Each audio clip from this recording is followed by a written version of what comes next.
या कुन्देन्दुतुषारहारधवला या शुभ्रवस्त्रावृता या वीणावरदण्डमण्डितकरा या श्वेतपद्मासना।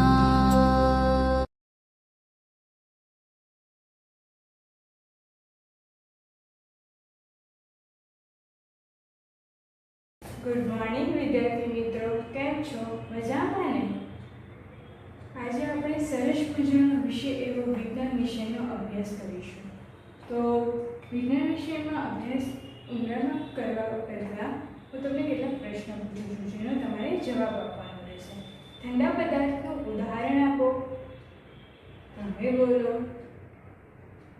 Very good. પદાર્થના ઠંડા કે ગરમ હોવાના પ્રમાણભૂત માપનને શું કહે છે? તમે બોલો. શાબાશ. થર્મોમીટર કોને કહે છે? તમે બોલો.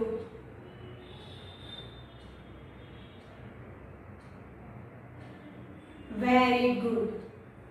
હવે જ્યારે આપણે પદાર્થ કે ઠંડા હોવાનું માપન કરીએ, પદાર્થના ઠંડા કે ગરમ હોવાનું માપન કરીએ છીએ ત્યારે એ તાપમાન કેટલું છે એના માટે આપણે થર્મોમીટરમાં શું શીખવું જરૂરી છે?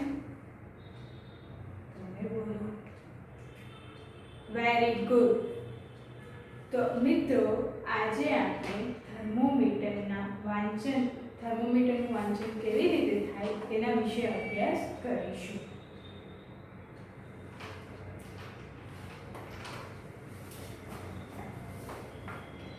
આપણે ઉષ્મામાં અભ્યાસ કરીએ છીએ ચેપ્ટરમાં. હવે આજે આપણે થર્મોમીટરના વાંચન વિશે અભ્યાસ કરીશું.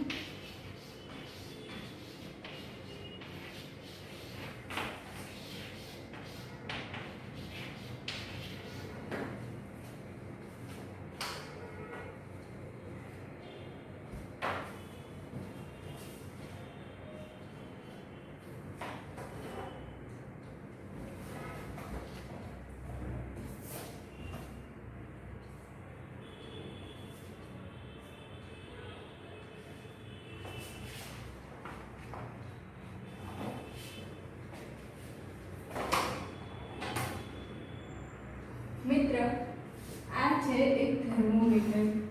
તો થર્મોમીટરમાં 1 અંશ વચ્ચે કેટલા ભાગ આવેલા છે તેના આધારે આપણે થર્મોમીટરનું વાંચન કરી શકીએ છીએ.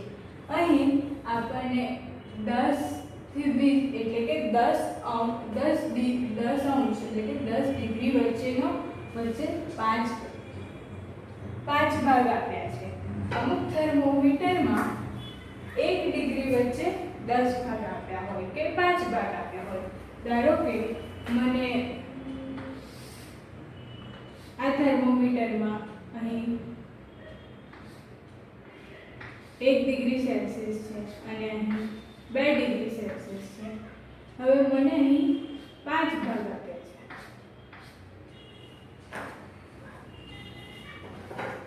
આ પહેલો ભાગ, આ બીજો ભાગ, આ ત્રીજો ભાગ, આ ચોથો ભાગ ને આ પાંચમો ભાગ. આવી રીતે મને અહીં 5 ભાગ આપ્યા છે. તો હું થર્મોમીટરનું વાંચન કેવી રીતે કરીશ? તો અહીં એક ભાગનું મૂલ્ય એટલે કે આટલા ભાગનું કેટલું થશે? તો 1 અંશ અહીંયા 1 ડિગ્રી વચ્ચેનું અંતર છે એટલે 1. કેટલા ભાગ આપ્યા છે? 1 2 3 4 અને 5. તો ભાગ્યા 5 કેટલા થશે? 0.2 અંશ સેલ્સિયસ. તો જ્યારે 1 ડિગ્રી વચ્ચે 5 ભાગ આપ્યા હોય અને આપણે એનું માપન કરવું હોય તો 1 ભાગ બરાબર 0.2 અંશ સેલ્સિયસ થાય છે. હવે અહીં તો 10 ભાગ આપેલા, અહીં તો આપણને 10 ડિગ્રીનો તફાવત છે. 10 થી 20 માં 10 ડિગ્રી છે, તો એનું વાંચન કેવી રીતે કરીશું? તો એનું વાંચન આ 10 છે અને આ 20 ડિગ્રી છે. અહીં 5 ભાગ આપ્યા છે આપણને. હવે 10 ડિગ્રીનો તફાવત છે એટલે આપણે શું લખીશું અહીં? તો 10 જેટલા ડિગ્રીનો તફાવત હોય એટલા ડિગ્રી અંશમાં આવે ભાગ્યા કેટલા ભાગ આપ્યા છે અહીં? 1 2 3 4 અને 5. 5 ભાગ છે, તો ભાગ્યા જે ભાગ આપ્યા હોય એની સંખ્યા. તો અહીં મને કેટલા મળશે? 2°C. તો આવી રીતે આપણે થર્મોમીટરનું વાંચન કરી શકીએ છીએ કે આમાં આ થર્મોમીટરનું તાપમાન કેટલું છે, કેટલા અંશ સેલ્સિયસ આ થર્મોમીટર દર્શાવે છે એ આપણે જોઈ શકીએ છીએ. તો મિત્રો આપણે એક થર્મોમીટરનું વાંચન કરતા શીખી લઈએ.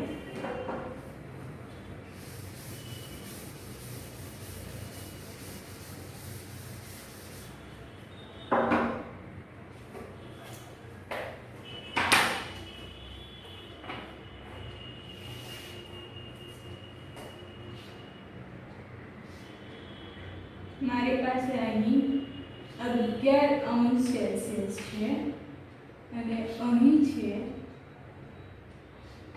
12°C.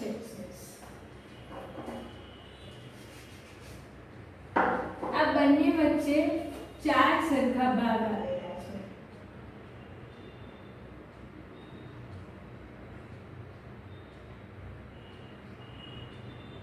પાંચ સરખા ભાગ છે. હવે મને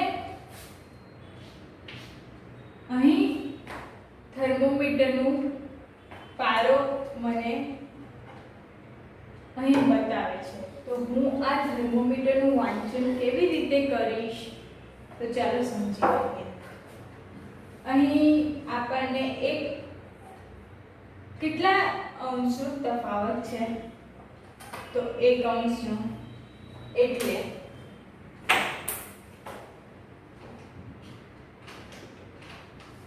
અહીં હું લખીશ 1.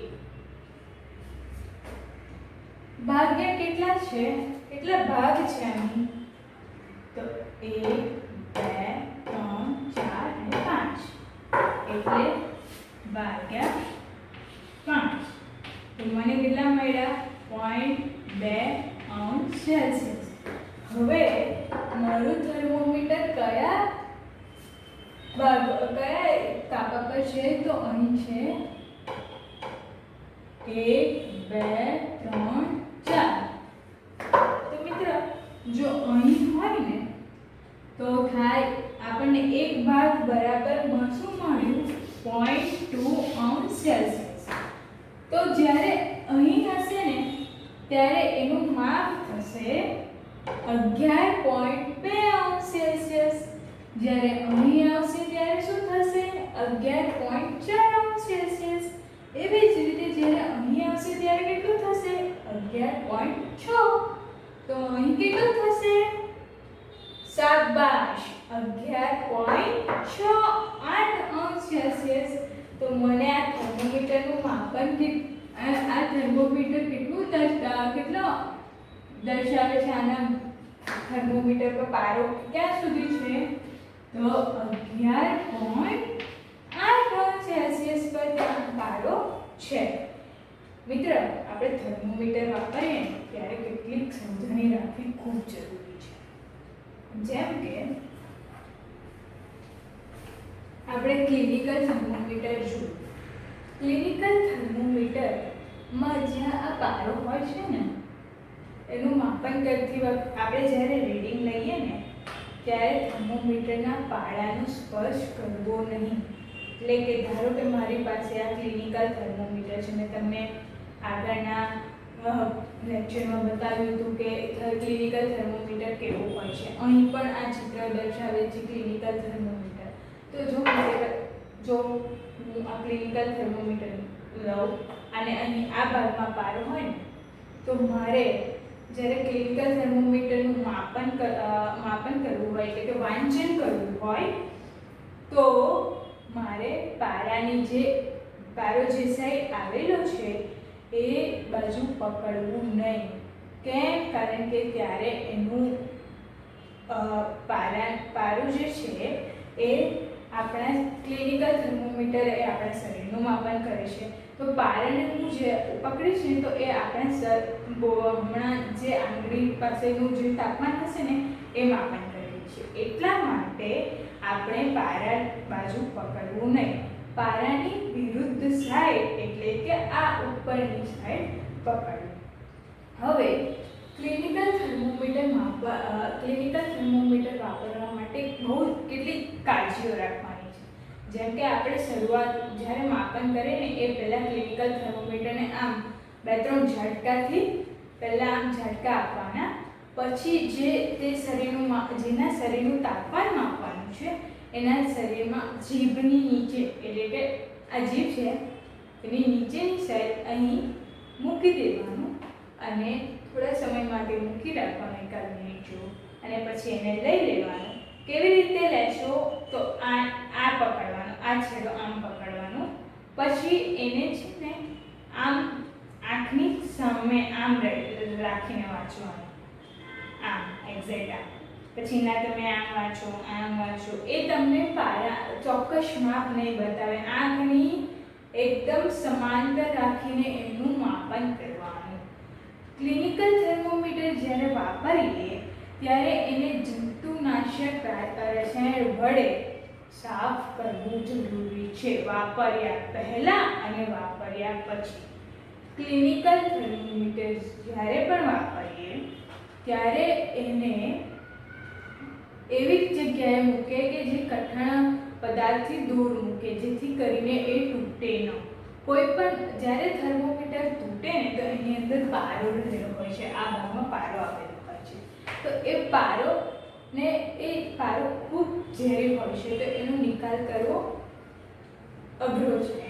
એટલા માટે આપણે થર્મોમીટરને કઠણ પદાર્થથી દૂર રાખવાના. અને બીજું કે ગરમ પદાર્થોથી ક્લિનિકલ થર્મોમીટરનું ક્લિનિકલ થર્મોમીટર 35 અંશથી 42 અંશ સુધીનું જ માપન કરી શકે. એટલે એને ગરમ પદાર્થો નજીક લઈ જવા નહીં તો એ તૂટી જવાની શક્યતા રહે છે.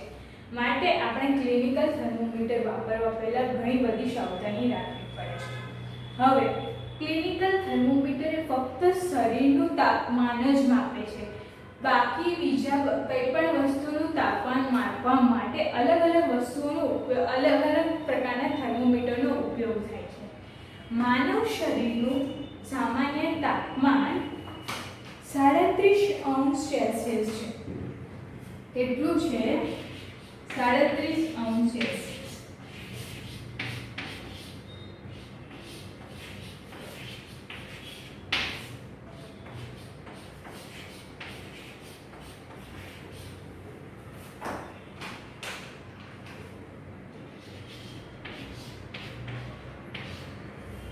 સામાન્ય રીતે મોટાભાગના માનવોનું શરીરનું તાપમાન 37 અંશ સેલ્સિયસ હોય છે.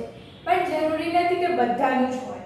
તમે તમારી પડોશમાં રહેલા 10 વ્યક્તિઓના શરીરના તાપમાન માપી શકો છો ક્લિનિકલ થર્મોમીટરની મદદથી. તો તમને જરૂરી નથી કે 37 અંશ સેલ્સિયસ જ મળે. ક્યાં તો 37 અંશ સેલ્સિયસ કરતાં થોડું ઓછું મળે, ક્યાં તો થોડું વધારે મળે. આ રીતે આપણને માનવ શરીરનું તાપમાન 37 અંશ સેલ્સિયસ એ સરેરાશ મૂલ્ય છે.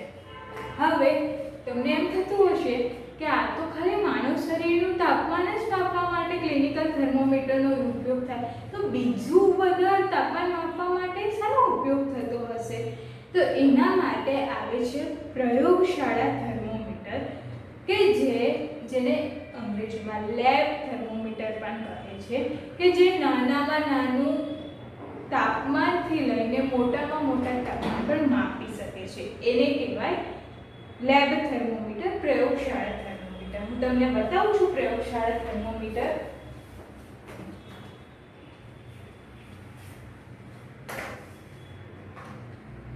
આ છે પ્રયોગશાળા થર્મોમીટર.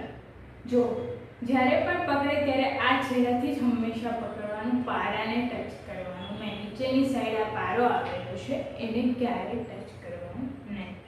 હવે એ સિવાય લઘુત્તમ મહત્તમ થર્મોમીટર, કે જે આપણને આગળના દિવસનું મહત્તમ તાપમાન અને લઘુત્તમ તાપમાન કેટલું હોય છે તેનું માપન આપણને દર્શાવે છે. એ આપણે ઘણીવાર પેપરમાં જોઈએ છીએ, પછી ન્યૂઝ ચેનલમાં આવે છે કે આજે મહત્તમ તાપમાન આટલું હતું અને લઘુત્તમ તાપમાન આટલું હતું.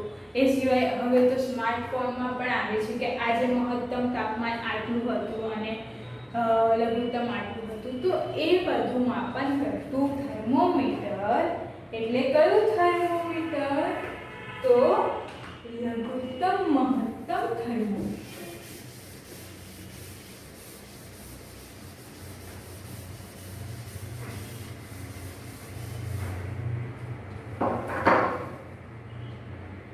હવે આપણે પ્રયોગશાળા થર્મોમીટરની વાત કરતા હતા. તો પ્રયોગશાળા થર્મોમીટરની રેન્જ -10°C થી 110°C છે.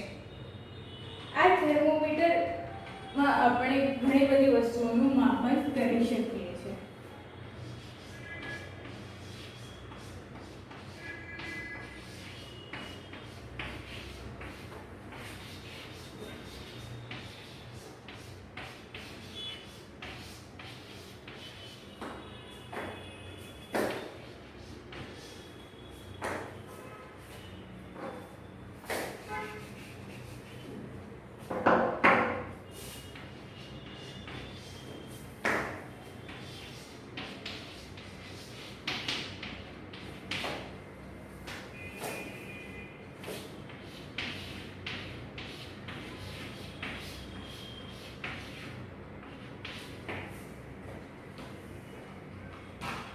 પ્રયોગશાળા થર્મોમીટર અને ક્લિનિકલ થર્મોમીટરમાં ઘણો બધો તફાવત છે. પ્રયોગશાળા થર્મોમીટર આપણે પ્રયોગની કે બીજી અન્ય વસ્તુઓ માપવા માટે ઉપયોગમાં લઈએ છીએ.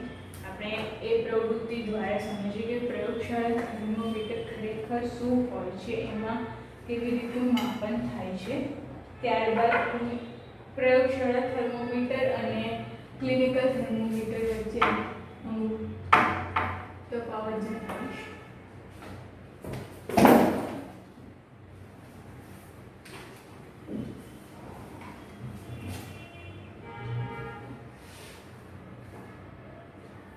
હું તમને એક પ્રવૃત્તિ બતાવું છું, ધ્યાનથી જોજો તમે.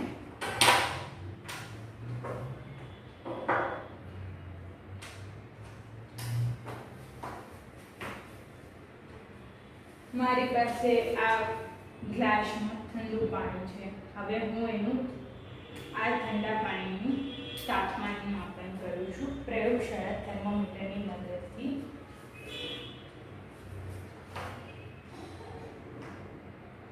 આમાં પકડ્યું.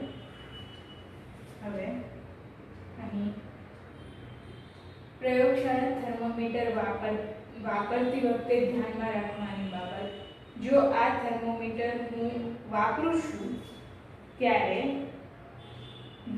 ગ્લાસ હોય તો ગ્લાસ, બીકર બી લઈ શકીએ છીએ. મેં અહીં ગ્લાસ લીધો છે. તો ગ્લાસની કોઈ પણ દિવાલને પ્રયોગશાળા થર્મોમીટર અડવું જોઈએ નહીં અને સીધું રાખવાનું, ના કે આમ ત્રાસું રાખીશ ને તો મને એનું જે રીડિંગ હશે ને, એનું જે વાંચન હશે એ મળશે નહીં.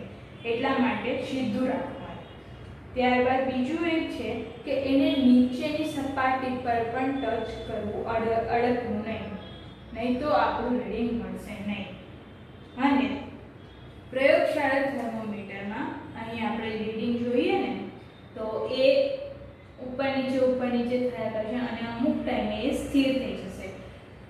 જ્યારે સ્થિર થાય ને ત્યારે એનું માપન કરવું જરૂરી છે. પછી હું જેવું બહાર કાઢીશ ને તો એ પારો નીચે ઉતરી જશે. એટલા માટે પ્રયોગશાળા થર્મોમીટરમાં જ્યારે જે તે વસ્તુનું આપણે માપન કરીએ ત્યારે એને અહીં આપણે માપન કરીશું. મને અહીં દેખાય છે તો હું આમ કરીને મેં તમને કીધું તેમ કે જ્યારે પણ થર્મોમીટરનું માપન કરીએ ને ત્યારે એ આપણી આંખની સમાંતર જ માપન કરવું. તો હું અહીં માપન કરું છું આવી રીતે. ઠીક છે, મને આમ કરીશ અને હું આમ માપન કરીશ. પછી હું એને જેવું કાઢી લઈશ ને પ્રયોગશાળા થર્મોમીટરમાં જે પણ તાપમાન ચડ્યું હશે એ સીધું નીચે આવી જશે. આ થઈ ઠંડા પાણીના તાપમાનની વાત. હવે હું ગરમ પાણીના તાપમાનનું માપન કરું છું. મારી પાસે આ ગ્લાસમાં ગરમ પાણી છે. હવે આ ગરમ પાણીનું તાપમાન કેટલું હશે હું એનું માપન કરું છું. તો આ મેં ધ્યાન રાખ્યું છે કે થર્મોમીટર નીચેની દિવાલે ન અડકે, ત્રાસુ ન રહે, એકદમ સીધો રહે. અહીંયા પારો ચડે છે. હું જેવો બહાર કાઢીશ પારો નીચે આવી જશે અને એ માપન દર્શાવશે નહીં. તો આ થર્મોમીટરમાં આપણે જોયું કે જ્યારે હું પાણીમાં નાખું છું ત્યારે એ પાણીનું તાપમાન પ્રમાણે એ ઉપર આવે છે અથવા નીચે જાય છે. ગરમ પાણી હશે તો ઉપર આવશે કારણ કે ગરમ પાણીનું તાપમાન વધુ હોય છે. જ્યારે ઠંડુ પાણી હશે તો એ જે તે અંશ સેલ્સિયસ પ્રમાણે એનું જેટલું તાપમાન હશે એ તાપમાન પર જશે. પણ જેવું હું પાણીની બહાર કાઢી લઈશ એ પારો અહીંથી ઉતરીને અહીં નીચે જતો રહેશે. આવું કેમ થાય છે કે પ્રયોગશાળા થર્મોમીટરમાં આપણે જે તે વસ્તુનું તાપમાન માપવા માટે એ વસ્તુ પાસે જે તાપમાન હોય ત્યારે આપણને મળે છે, પણ જેવું એ વસ્તુને અલગ કરી દઈએ તો તાપમાન મળતું નથી. આવું કેમ થતું હશે? જ્યારે ક્લિનિકલ થર્મોમીટરમાં આવું થતું નથી. આપણે જ્યારે મોઢામાંથી થર્મોમીટર બહાર કાઢીએ તો એ પારો નીચે ઉતરી જતો નથી અને એ પારો ત્યાં ને ત્યાં સ્થિર રહે છે. આવું કેમ થતું હશે? પ્રશ્ન આવે ખરો ને આપણને કે પ્રયોગશાળા થર્મોમીટરમાં તો નીચે ઉતરી જાય છે એટલે આપણે જે તે વસ્તુ જ્યારે ગ્લાસ હોય છે ત્યારે આપણે આમ કરીને એનું માપન કરવું પડે છે. તો પ્રયોગશાળા થર્મોમીટરમાં આવી રીતે પારો અહીં નીચે આવેલો, પારો નીચે પછી ત્યારબાદ સ્ટ્રેટ એટલે કે સીધું હોય છે. ક્લિનિકલ થર્મોમીટરની એક ખાસિયત છે જેના કારણે એમાં પારો નીચે આવતો નથી અને જે આપણા શરીરનું તાપમાન છે એ દર્શાવે છે. એ શું છે એ ખાસિયત હું તમને બતાવું છું.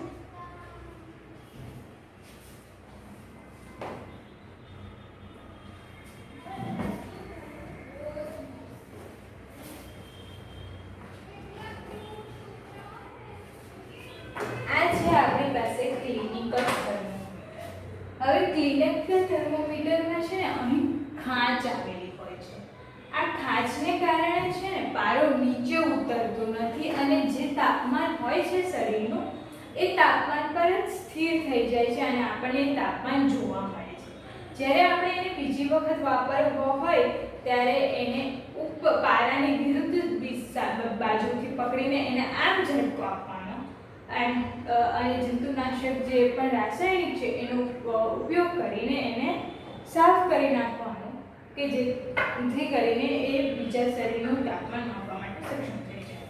હવે હું આને આમ ઝટકો આપીશ અને પછી માપી લઈશ તો એ બીજા શરીરનું માપન કરશે. એટલે ક્લિનિકલ થર્મોમીટરમાં એની ખાસિયત એ જ છે કે અહીં ખાંચો આવેલો હોય એના કારણે પારાનું માપન સરળતા પારો ત્યાં જ રહે છે, નીચે ઉતરતો નથી. જ્યારે લેબોરેટરી થર્મોમીટર એટલે કે પ્રયોગશાળા થર્મોમીટરમાં એ પારાની ઉપર એક ખાંચ આવેલી હોતી નથી જેને કારણે એ પદાર્થ જે તે પદાર્થના સંપર્ક સિવાય આપણે જેવું બહાર કાઢીએ એવું પારો નીચે ઉતરી જાય છે.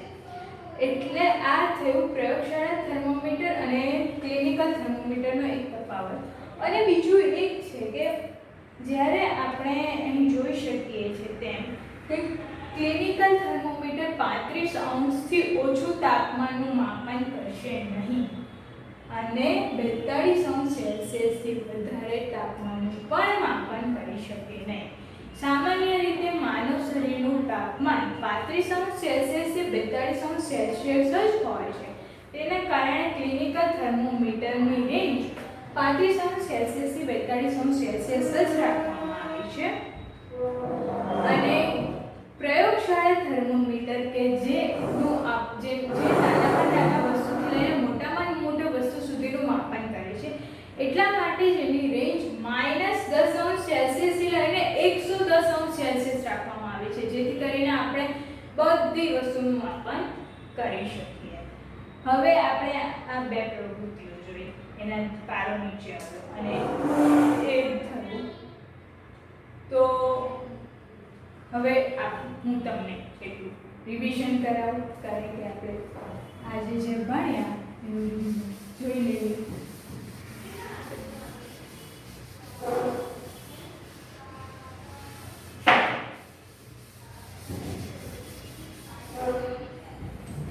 માનવ શરીરનું સામાન્ય તાપમાન કેટલું હોય છે? તમે બોલો. ખૂબ સરસ.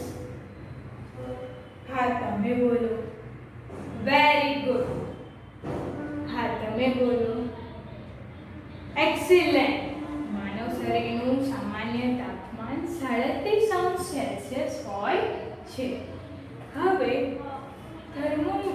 ક્લિનિકલ થર્મોમીટરમાં આપણે કઈ સાવચેતી રાખવી રીડિંગ સમયે? કોઈ પણ થર્મોમીટર હોય, ક્લિનિકલ હોય તે જરૂરી નથી, પણ આપણે એને વાપરવા પહેલા કઈ સાવચેતી રાખવાની અને વાપર્યા પછી કઈ સાવચેતી રાખવાની એ મને કહેશો પણ?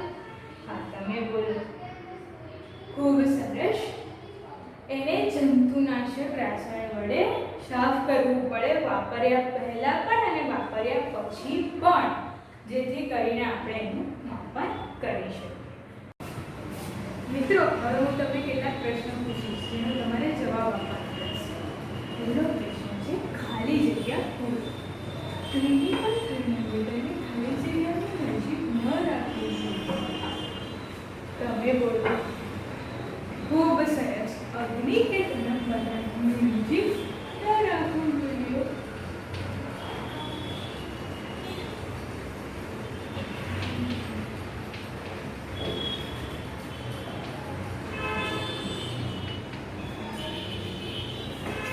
થર્મોમીટરનો જ્યારે આંખ મૂકતા હોય ત્યારે ખાલી જગ્યા બાજુ ન પકડવું જોઈએ. તમે બોલો. Very good. પારા બાજુ ન પકડવું જોઈએ. ખાલી જગ્યામાં પારો સ્થિર રહેતો નથી. તમે બોલો. એક્સિલન્ટ. લેબોરેટરી થર્મોમીટરમાં પારો સ્થિર રહેતો નથી.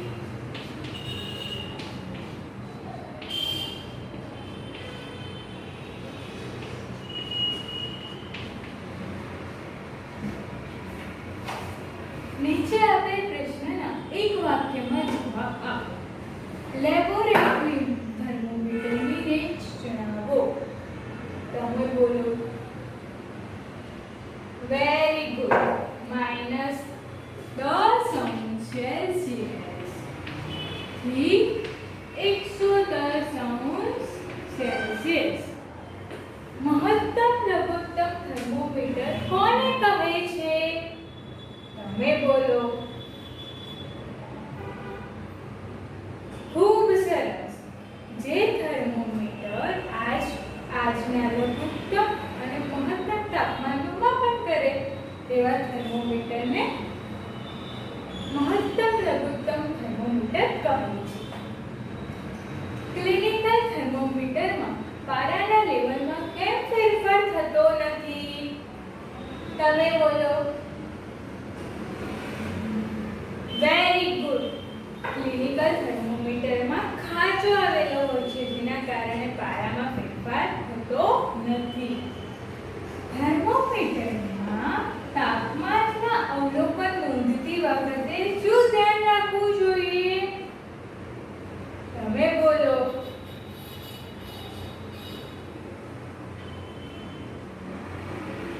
શાબાશ.